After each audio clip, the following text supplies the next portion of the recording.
I'm Shelley Houston, and I'm reading a selection from my book Allister. It's a Christmas book for children, a chapter book. I'll be starting at chapter 2. The food gathering went without incident, and the young he-mice met before returning home for a quick game of chicken. Dawn shot eerie rays through the basement windows of the school where Allister trembled in the dark. He imagined giant cats and other monsters shape-shifting in the shadows on the basement wall. He forced himself to look away. This was no time for fraidy cat thinking. Allister's pink ears acted like sonar receptors as his gaze swept the mice stationed around him.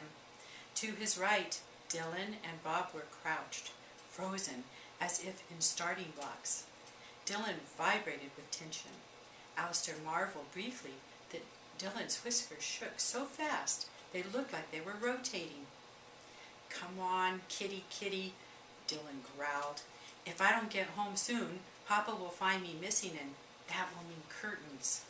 He finished dramatically, slicing the air with his finger across his neck. "What's the matter, Dilly Bar?" Charlie snorted. "You chicken." The fur stood high on Allister's back. "I wish that kid would move back to the alley he came from," he muttered. Directly in front of Allister, Charlie glided on all fours. His shoulders hunched, his tail dragged, and his chin jutted as he jawed a wad of gum. His eyelids pulsed nonchalantly with each smack.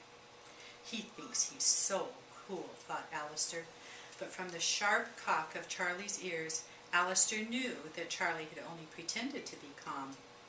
Allister turned to look left. Willie had frozen there in a most peculiar pose, ready for a chase, his nose stretched skyward and north, while his tails stretched skyward and south.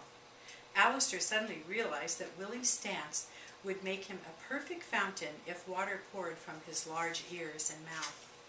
A wild giggle bubbled up from Allister's tummy, but he clamped a paw over his mouth to squelch the runaway laughter. Just then, Julian, the referee, blew a sharp whistle between his teeth.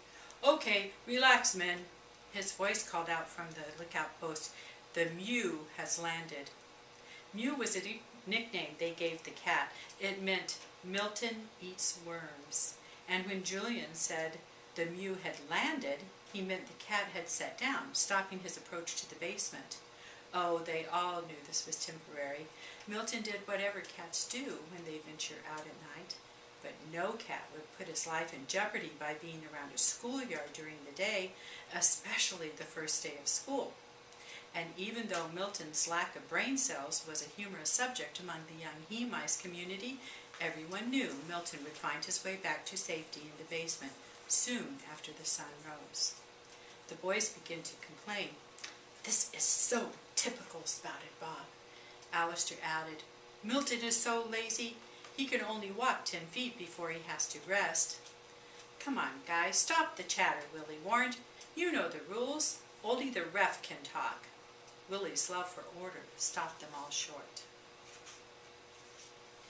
All eyes ascended to Julian standing at the window lookout.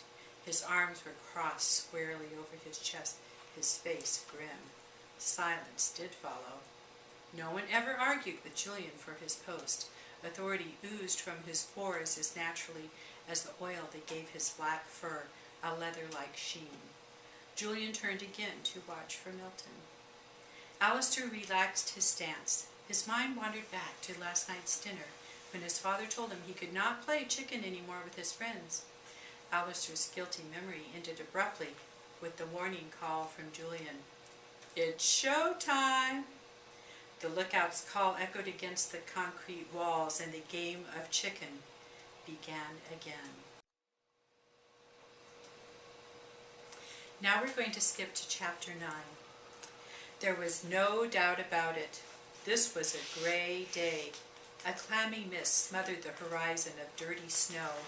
A perfect day for being homeless. Of course, it could have been tragic for the baby Quints in the family had they been ousted from their home earlier while their little bodies were bare, but now, as the chilly wind puffed with enthusiasm, the micettes' downy fur only fluffed thicker. "It's lucky we found this man-child's glove," Melba snapped as she chewed the palm of the glove open and gnawed the yarn edges back to its woolly sheep state. She began to carefully stuff a quint into each finger of the glove. The babies fit and looked for all the world like plump little sausages with black noses. Duke had half a smile on his face as he watched Mother in action.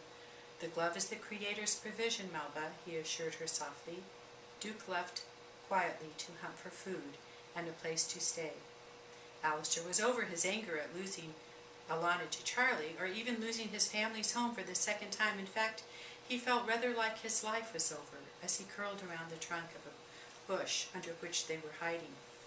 Elizabeth began to sniff.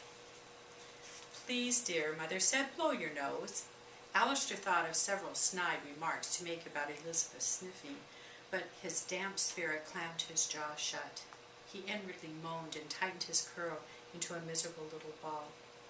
"Achoo!" Elizabeth sneezed and dabbed her eyes dramatically. "Oh dear, my poor Lizzie, oh dear," Mother worried. "We need to find a place for you before it snows again and before the C-A-T comes out." She spelled the word, not wanting to frighten the babies. "Oh, I'm okay, Mom," Elizabeth said. "It's not that that's depressing me. Dad will find us a place before tonight when that malicious Milton comes around," Mother said, as she restuffed one of the sausage babies. "But if being homeless isn't what is bothering you, what is?" Elizabeth looked at the Quints, who were all staring at her through beady eyes. Mother saw the exchange of glances and asked, "What is it, Lizzie?" Well, I guess it doesn't matter, but what about Christmas?" she finally blurted out. All the babies cried, "Yeah, Christmas!" So there it was, the epitome of the somber day, laid out like a raw Christmas goose on the kitchen table. But there was no dressing up this fowl. The truth was, there would be no Christmas. Thank you for watching. I really appreciate it. You can order this book on Amazon.com, or you can go to the publisher's website. It's justdustpublishers.com. And don't forget to check the links at the bottom of the video. Merry Christmas!